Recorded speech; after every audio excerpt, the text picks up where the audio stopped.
Cette vidéo est une présentation de La Revanche, la boutique officielle des Deux Pions.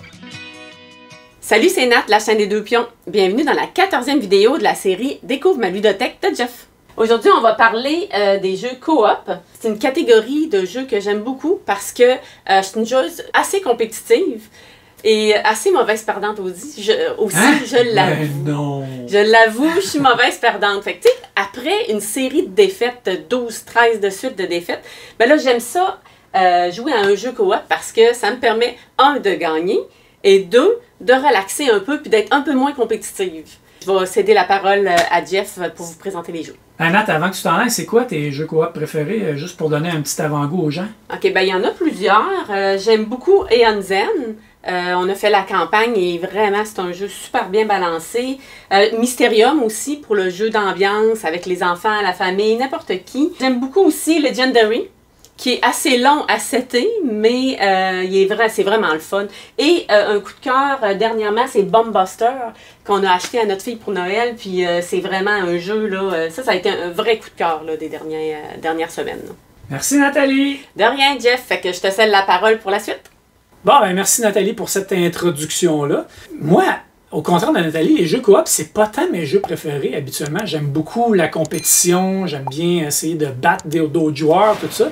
Mais avec le temps, j'ai appris à trouver les jeux coop que j'aimais. Fait que ceux que j'ai gardés ici, c'est les jeux coop que j'aime le plus. Et vous allez peut-être voir un fil conducteur. Un des éléments que j'aime dans les jeux coop, c'est quand il n'y a pas trop de joueurs alpha. J'aime pas dire aux autres joueurs trop quoi faire. J'aime pas quand ils me disent quoi faire. J'aime ça quand chaque joueur a son tour de jeu puis doit contribuer, forcer, travailler pour amener le jeu le jeu vers la victoire, finalement, pour qu'on gagne en équipe. Pandémie, vous ne le verrez pas ici. Je sais que c'est un des jeux préférés coop de la plupart des gens. Moi, je ne l'ai pas parce que je trouve que c'est un excellent jeu à joueurs alpha.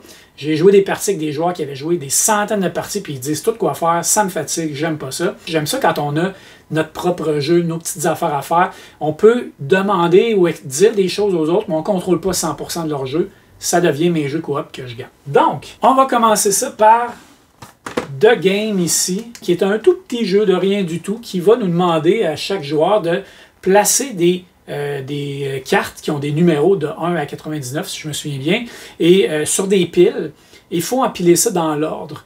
Mais on ne peut pas se dire ce qu'on a, puis là, il faut un peu anticiper ce que les autres vont avoir pour essayer que ça se suive le plus possible, puis pas bloquer les autres avec des cartes qu'ils ont dans leurs mains. Et notre but, c'est de se débarrasser de toutes les cartes, puis mettre ça dans des belles piles dans l'ordre. C'est très très simple, ça joue bien, c'est facile, ça joue en équipe, bien plaisant. Mais, si on veut donner une petite twist au jeu de game, ben on achète The Mind. The Mind, lui, c'est le même principe que l'autre. Il faut empiler des chiffres dans le bon ordre. Et au début, on en a moins. On a quelques chiffres chaque joueur. Mais plus ça avance, plus on a beaucoup de cartes dans nos mains. Et plus ça devient difficile parce que le truc de The Mind, c'est qu'on ne peut pas parler du tout pendant la partie. Alors, qu'est-ce qui arrive? Il faut avoir une connexion mentale avec les autres joueurs et deviner quelles cartes ils ont et quand c'est le bon moment de jouer notre propre carte. Alors là, j'ai un 12. Est-ce que l'autre joueur a un 20? Nathalie, t'as-tu un 20? T'as-tu un 8? Ah, t'as un 20, je vais jouer mon 12. Puis là, l'autre joueur fait « Ah non, j'avais un 8! » Fait que c'est ce genre d'affaire-là. Au début, c'est facile parce qu'on n'a pas trop de cartes, mais quand tu commences à avoir 5-6 cartes dans les mains, c'est vraiment pas évident. Et tu as des shurikens pour réussir quand tu fais des erreurs, pour te rattraper. C'est vraiment sympathique, c'est drôle. C'est vraiment dur de ne pas parler aussi. C'est dur de ne pas parler. De ne pas donner d'indices. Pour Nathalie, c'est dur de ne pas parler. Pas juste pour moi. Continue ça avec lui. Il y a des jeux, vous allez voir, il y en a quelques-uns. J'ai mis dans les jeux coop. Là, c'est un groupe contre un autre groupe. Par exemple, Secret Hitler, qui est mon jeu de déduction sociale préféré de tous les temps. Je suis désolé pour le thème Hitler, mais c'est un jeu absolument fantastique dans lequel il y a deux équipes, les libéraux, et les fascistes, qui vont s'affronter pour essayer de faire élire des lois fascistes ou libérales. Et à travers tout ça, il y a un personnage, les personnages sont cachés, évidemment, les rôles sont cachés, mais il y en a un qui a le rôle de Hitler.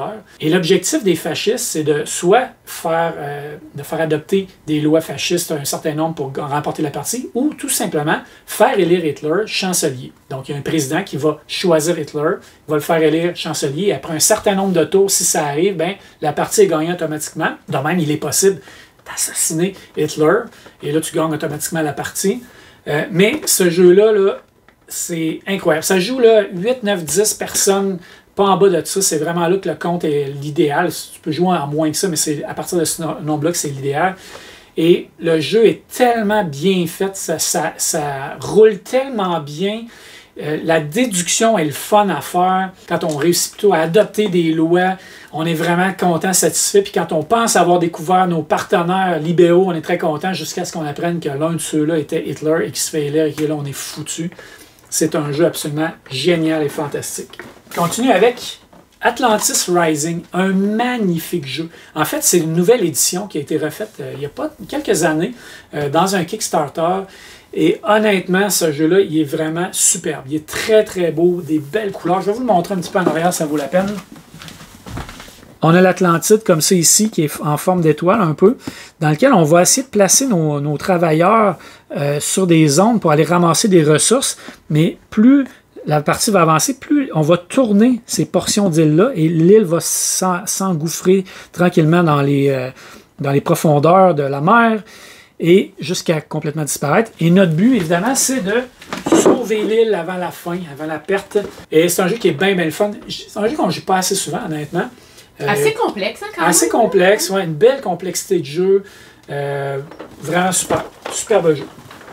L'île au trésor, un jeu vraiment particulier, encore une fois, où on va avoir un maître de jeu, entre guillemets, qui va cacher son trésor sur l'île. Je pense que c'est Long John Silver qui va enterrer son trésor sur l'île. Et avec des indices, on va essayer d'aller découvrir où se trouve ce trésor-là avant un certain temps. Avec Long John Silver, je crois, s'échappe de prison. Et là, on va pouvoir demander des indices et la personne va devoir donner ces indices-là. Et les joueurs, eux, vont tracer sur la carte leurs indices. Fait que, par exemple, ça peut être le trésor se trouve dans une zone grande de même. Fait qu'on va tracer un rond sur la carte. Là, on sait que le trésor est là-dedans. Le trésor est au nord de cette ligne-là. On va tracer la ligne. Fait que là, on sait qu'il est au nord de cette ligne-là. Fait que là, si on recoupe ça avec le cercle qu'on avait fait, là, on vient de diminuer. Fait que plus ça va, plus on diminue la zone, puis là, on peut aller creuser pour essayer de trouver le truc. C'est vraiment le fun comme principe. Où on voit là qu'on écrit sur la carte, on va mettre nos indices, on va tracer nos lignes et vraiment chaque joueur va essayer de découvrir où se trouve le trésor. Donc avec tous ces indices-là, on va essayer de trouver le trésor. C'est coop, mais un peu semi-coop dans le sens où on veut trouver le trésor avant que Long John Silver s'échappe parce que tous les autres vont avoir perdu, mais on va être le premier à trouver le trésor. Donc oui, il pourra avoir un gagnant. Donc c'est coop un petit peu poussé mon affaire, mais quand même, je l'ai gardé dans cette section-là parce que on s'aide quand même un petit peu. Ça donne le feeling. Ça donne un petit feeling là, où on est tous ensemble contre Long John Silver. Mais il y a quand même une personne qui doit trouver le trésor avant les autres. Mais c'est vraiment un jeu unique, très bien illustré, encore une fois, par Vincent Dutray. Et c'est un jeu qui a un feeling unique. J'avais jamais vu un jeu de ce style-là. J'ai adoré mon expérience. On continue avec... J'ai le tapis de jeu ici pour Legendary. Legendary, Nathalie en a parlé tout à l'heure, elle a dit que c'était un de ses jeux préférés. La boîte est extrêmement pesante, dans ça, il y a beaucoup d'extensions. C'est effectivement un jeu de deck building coopératif dans lequel on va incarner des héros. On va choisir 5 super-héros qu'on va mélanger dans une pioche. Et on va choisir un vilain avec des henchmen, des truands, qu'on va mélanger dans une pioche aussi. Et là, qu'est-ce qui va arriver? Les truands vont essayer d'envahir la ville, les vilains, les super vilains. Et nous, on va recruter des cartes, on va jouer des cartes à notre tour. Et ces cartes-là vont beaucoup combotter les unes avec les autres. Et on va essayer de tuer les vilains et pour finalement, éventuellement, empêcher le scheme, le plan machiavélique du vilain de se produire. En sauvant des passants. C'est un jeu qui est vraiment le fun. Ce qui est trippant dans Legendary, c'est d'aller acheter les extensions pour avoir tous les super-héros qui existent. Si vous aimez Marvel, vous allez adorer ça. On va bâtir des équipes de rêve, les Fantastic Four, les Gardiens de la Galaxie. On peut faire les Avengers. On peut mélanger tout ça, mettre Star-Lord avec Captain America. Et là, les cartes vont avoir des pouvoirs. Si tu as joué un point vert avec Hulk, ben là, tu vas avoir un tel bonus. Donc, on va essayer de faire les meilleurs combos possibles. C'est vraiment un excellent jeu coopératif, un bon jeu de deck building, un de nos préférés ici, Nathalie en a parlé. Une petite mention spéciale à Marie-Josée et Fred qui ont toutes les extensions, qui ont un meuble être dédié, consacré à... Une espèce de gros meuble comme ça, tu tires, là, puis il y a plein de cartes, là, ils ont tout acheté. Donc oui, on peut dépenser beaucoup d'argent là-dessus, mais juste le jeu de base, je dirais le jeu de base avec, je crois que c'est Dark City ou Night City, là, qui est une des extensions qui vient quasiment doubler ton jeu en partant. C'est vraiment, vous avez déjà beaucoup de matériel pour jouer, mais c'est sûr que si vous tripez Marvel, vous allez vouloir avoir les Fantastic Four, les Gardiens de la Galaxie, les autres super-héros que vous n'avez pas déjà eu. Vraiment un jeu le fun. On continue ça avec un jeu qu'on a découvert il n'y a pas longtemps, mais qui nous a donné une bonne impression. Star Wars The Mandalorian Adventures. C'est un jeu coopératif dans lequel on va jouer une équipe, pareil comme dans le Mandalorian. En fait, on va refaire l'histoire du Mandalorian. Si vous avez écouté la série qui était vraiment très populaire avec Grogu, le petit bébé Yoda, qu'on va essayer ici d'aller sauver de temps en temps. Et c'est un jeu qui va donner un petit feeling un peu... Jaws of the Lion, Gloomhaven, mais en très très simplifié. On va avoir un livre d'aventure qu'on va tourner avec une carte. On va promener nos personnages, puis on va jouer des cartes action qui vont nous permettre de nous déplacer, d'attaquer des ennemis, d'aller chercher des objectifs. Et ce qui est intéressant dans Mandalorian Adventure, c'est la façon dont chaque pile d'action va avoir des cartes avec des forces dessus. Et quand on va atteindre un certain nombre de points de force, bien, cette pile-là va, je veux dire, exploser, ou en tout cas va s'activer, et ça va faire à activer les vilains sur le jeu. C'est là qu'ils vont nous attaquer, ils vont se déplacer, ils vont nous empêcher de réussir nos objectifs. Il y a plusieurs missions de base que tu veux faire une à la suite de l'autre, parce que c'est comme l'histoire, et il y a du contenu à débloquer. Ça, c'est le fun aussi. On débloque des nouveaux mécanismes, des nouvelles cartes. Je ne dévoilerai pas les secrets, mais il y a des choses super intéressantes qui vont se produire là-dedans. Et il y a déjà une extension qui est sortie aussi qui vient rajouter encore plus de contenu. Nous, on a beaucoup aimé. C'est pas très compliqué, c'est beaucoup plus simple que Gloomhaven. Là. J'ai dit que ça ressemblait juste au niveau là, du style de mécanique. Si vous aimez l'univers, l'immersion est très très bonne, on a bien aimé. Un de mes jeux préférés de l'année dernière, un des jeux coop qui nous a fait vraiment triper, qu'on a adoré, Bomb Buster. Nathalie en a parlé tout à l'heure, elle a dit que c'était dans ses jeux préférés. Moi aussi, c'est devenu dans mes jeux coop préférés. Je m'en vais au chalet là, en fin de semaine, je l'apporte, ça va être vraiment le fun. On est 4, on va jouer à ça à 4. Qu'est-ce qu'on fait dans Bomb Buster? On essaie de désactiver des bombes, on est des démineurs, on a été appelés, et là on a des fils qui sont sur nos plateaux de joueurs. Je vais vous le montrer. Qui sont sur notre plateau de joueurs. On a des fils avec des chiffres comme ça. Et qu'est-ce qu'on veut faire? On veut trouver les groupes de fils qui sont cachés sur les plateaux des autres joueurs sans se parler. Fait que, par exemple, je pourrais dire, montre-moi cette tuile-là ici. Puis là, moi, je pense que c'est un 4. Fait que là, on va jouer. Puis si, effectivement, c'est les deux le même chiffre, eh bien, on va comme désactiver un petit peu ce fil-là. Quand on a trouvé les 4, on va avoir désamorcé les chiffres 4 ici. Fait qu'on va mettre un petit marqueur. Et notre objectif, c'est vraiment de tout couper les fils sans se tromper. Quand on va se tromper, bien, on a un marqueur de bombe ici qui va avancer. Et si ça arrive dans le rouge, ça explose et on a perdu la partie. Ce qui est le fun avec Bomb Buster, c'est qu'il y a 66 missions dans le jeu et ça va, la difficulté va progresser au fil de ces missions-là. Il va se rajouter du contenu, se rajouter des éléments difficiles, comme là j'ai montré les fils bleus. Il y a des fils jaunes qui, eux autres, vont être entre des chiffres, fait que ça va complexifier un petit peu. Au lieu d'être 8, 9, 10, ça va être 8.1. Fait que ça vient rendre un peu plus difficile nos guesses sur qu'est-ce que les autres ont. Et il y a les fils rouges qu'on doit couper absolument en dernier. Il y a des pouvoirs, il y a des cartes pouvoirs qu'on va pouvoir, maintenant qu'on a tout trouvé les 4, on va activer le pouvoir 4 qui lui va nous permettre de se dévoiler des tuiles ou d'échanger des tuiles ou n'importe quoi. C'est vraiment le fun et c'est le fun d'avancer au fil des missions. C'est difficile. Au début, c'est assez facile, mais à un moment donné, ça devient beaucoup plus complexe. Il faut vraiment déduire un peu ce qui se trouve un peu partout. Nous, on a adoré Bomb Buster. On continue avec un autre jeu de Marvel coop, Dagger cette fois-ci. Un jeu qu'on a couvert sur la chaîne, moi et Steve, et qu'on a beaucoup aimé. Un jeu que j'aime bien, qui n'est pas du tout pareil comme Legendary. Cette fois-ci, c'est un jeu où on va avoir vraiment des héros qui vont être sur une carte du monde et on va essayer d'aller empêcher les vilains de réussir à détruire le monde ou à voler nos bases ou des choses de ce genre-là. Ça fait penser un peu à Pandémie, mais j'ai préféré celui-là à pandémie, parce qu'on a quand même notre plateau de joueurs, nos petits pouvoirs personnels, nos cartes. Il y a des choses qui vont vraiment être personnelles à nous, mais quand même, c'est dans le genre un peu. Et ce qui est le fun, c'est qu'on va choisir chacun nos héros. On va avoir des pouvoirs vraiment particuliers. Ça, c'est déjà trippant. Et on a aussi des vilains, des super vilains. Ça peut être Thanos, ça peut être Ultron ou Loki. Chacun va avoir des pouvoirs vraiment particuliers et des façons de le battre différentes. Le jeu est vraiment super beau. Je vous le montre rapidement. Donc, on a tous les standees avec les super-héros, les vilains, la map du monde avec nos bases. Puis là, il y a des petits vilains qui vont se promener là-dessus, puis on va essayer d'aller les battre. Il y a des dés à rouler, donc si vous n'aimez pas trop la chance, il y en a un petit peu dans ce jeu-là. C'est pas incroyable non plus. Là. Il y a beaucoup de façons de mitiger la chance. Mais c'est un jeu que moi, je trouve beau et que j'ai beaucoup aimé. On y va avec un classique, Jaws, les dents de la mer, un jeu qui est encore une fois un contre tous. Donc on va avoir une personne qui va jouer Jaws et les autres personnes qui vont jouer les nageurs qui se font manger par Jaws. Bon, en fait, il essaie de s'en sortir, c'est pas vrai, je blague, mais les autres vont essayer de capturer Jaws.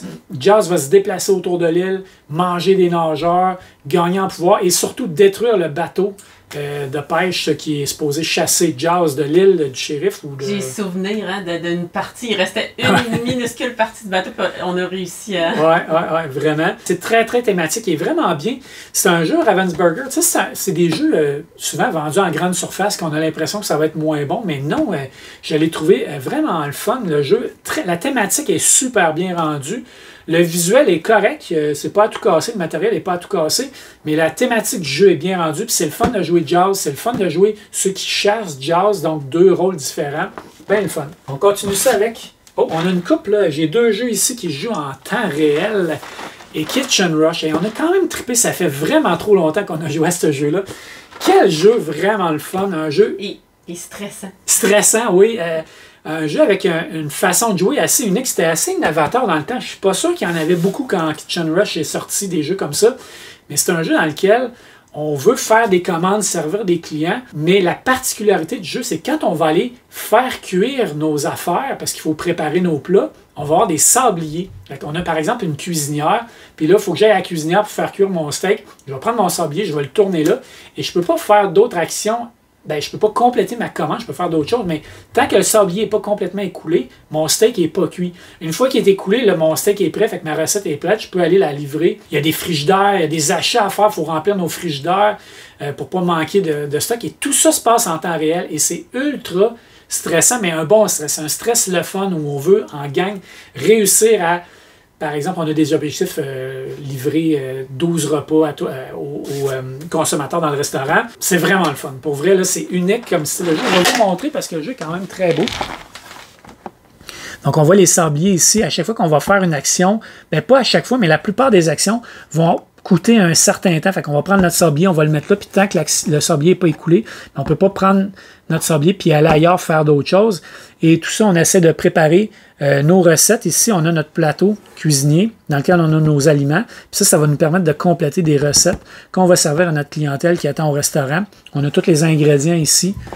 Nous, juste si jamais vous cherchez ce jeu-là et vous l'achetez, j'ai acheté un petit plateau au magasin à 1$, genre de plateau de pêche ou de bijoux en plastique que tu roules avec plein de compartiments. On a mis tous nos légumes, nos fruits et légumes là-dedans. Ça l'aide là, au niveau du rangement. Mais c'est un jeu qui est bien le fun. En temps réel, je vais vous parler d'un autre jeu en temps réel dans pas long. On achève la vidéo. Il me reste 3 jeux à vous parler dans cette vidéo-là. Oh, ça aussi, c'est un de mes coups de cœur aussi. Ouais, hein, tu l'avais oublié tantôt, hein? Ouais. Not Alone. Un autre jeu, un contre tous. On est une expédition qui s'écrase sur une planète, mais on survit. Et sur cette planète-là, on n'est pas seul. Il y a quelqu'un, une créature qui veut essayer de nous bouffer. Et nous, qu'est-ce qu'on fait? On essaie de survivre sur cette planète-là jusqu'à ce que les secours arrivent et viennent nous aider, nous secourir finalement. Le jeu, il y a 2 pistes, une piste alien et une piste survivant.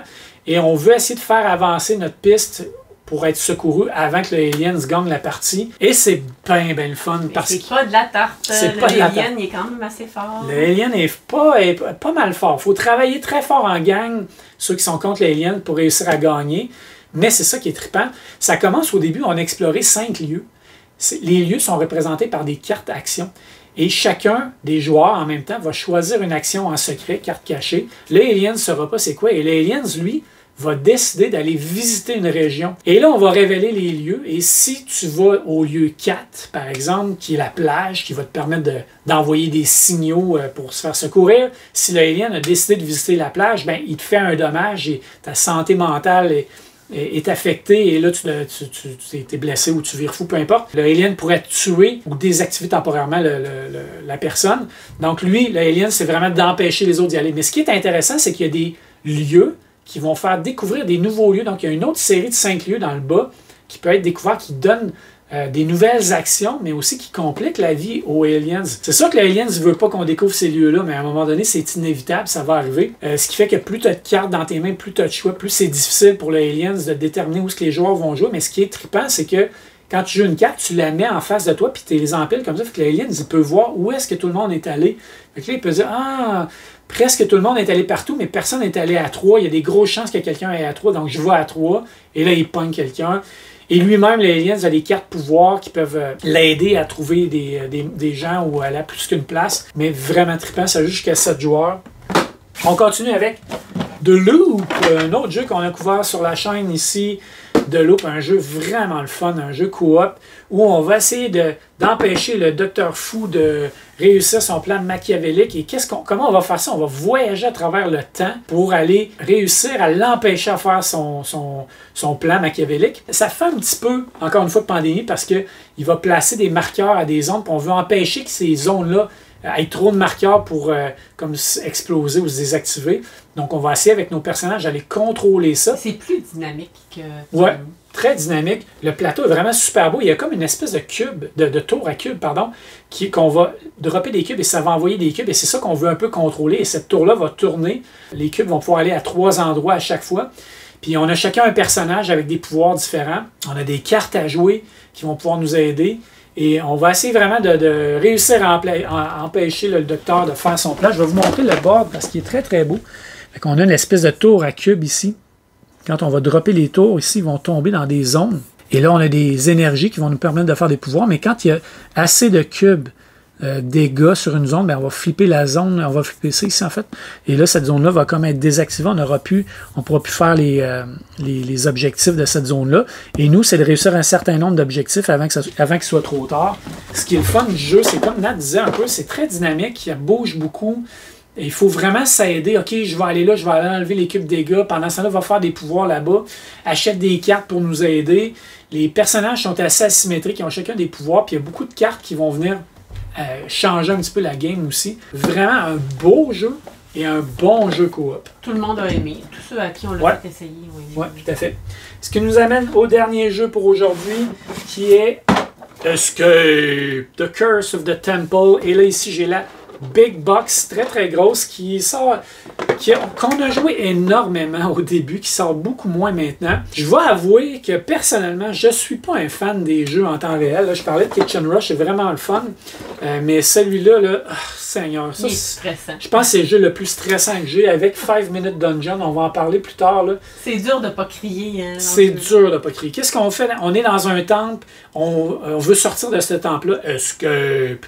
Et il y a une trame sonore qui part avec un temps limité pour pouvoir sortir.